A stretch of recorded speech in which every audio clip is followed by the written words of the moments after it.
Now, I thought I'd sort of reel things back a little bit, to contextualize this a little bit. When you think of Coppola, a lot of people, you think of your early work, the 70s work, which was the work certainly of a young man, because it's about hypocrisy, the gap between what a society says it's all about and the way it actually it behaves. A calling to account kind of set of pictures. Why do you think it was so important for people in your age group, my age group, to take on the question of hypocrisy and to take on the question of information manipulation? Why was that the big project? You feel in those days as opposed to... Yeah. Well, there's a line in Conrad, to the extent of how he can't abide the stench of a lie. And it seems to me that the lie, the idea of the lie, is such a dangerous idea, because if you're able to say one thing and do another, then there's no way to get traction, no way for a society or for the human species to kind of grow and improve. And I always was very impressed with that line, of course, when I was working on Apocalypse Now, because you understood that if you can have like a war that's being fought to do good, but in fact it's doing bad all the way you say you're doing, that hope is lost almost. How do you ever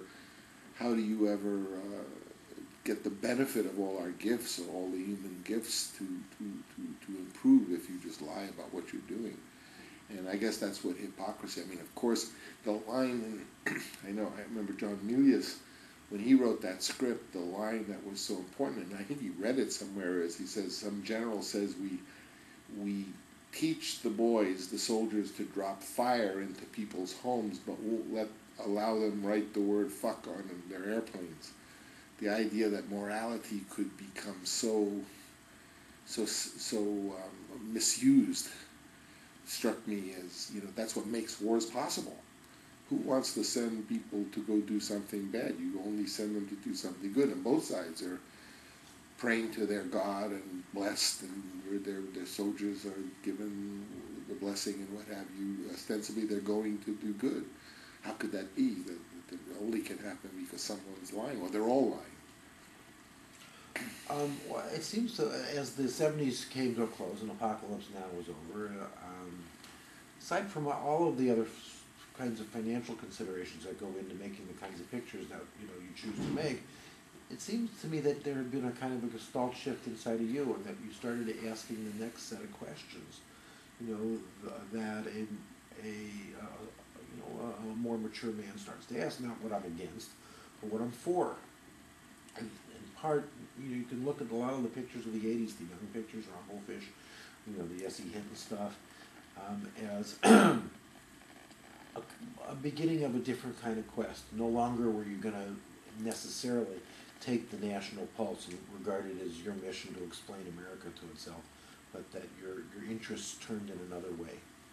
Well, indeed, your interests do change, and as a young man, I mean, I was interested in cars and girls. That's all I could think about, obsessively, and after some years, I stopped thinking that way. And for example, I'm much more of a reader, and have been for the last 15 years now, than I ever was. I read because I had to read. I had to write the paper on A Winter's Tale, or whatever it is. But I don't know that I read with the enjoyment. Today, I'm always reading a book, and when I go to bed, it's one of my most pleasurable moments. Is I know this book is waiting for me. It's like my companion, and I read when I fall asleep. So many of my habits changed, and how I spend my time began to change with the more mature age. And I've just my mind isn't on like success or money or things fame, certainly. And also, I have been a well-known person since I'm in my 29, you know, so, or before. So you know, I've kind of had that and understand a little more the nature of it, and so it's not particularly attractive to me anymore. Are you reading for any particular thing? Are you focused, or are you eclectic, or what? No, I'm somewhat focused. I mean, this this period I was reading a lot of Latin American authors because arguably in the last 70 years that's the news. I mean, it's the Chileans. I read the last group of books I read was this guy Roberto Bolaño. Have you ever heard of him? I haven't. He's kind of younger, but he passed away. But in that group of Marquez and Vargas Llosa and Carlo Fuente and that whole Cortázar and all of those great Latin American writers, he's like a younger one, but now he's the new one.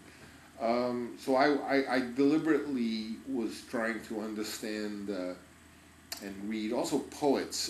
You know, I never had a talent for poetry or even to truly enjoy it, you know, as I know some people can. So I made a real effort, and I read Octavio Paz and volumes of poetry just to try to educate myself and to improve myself.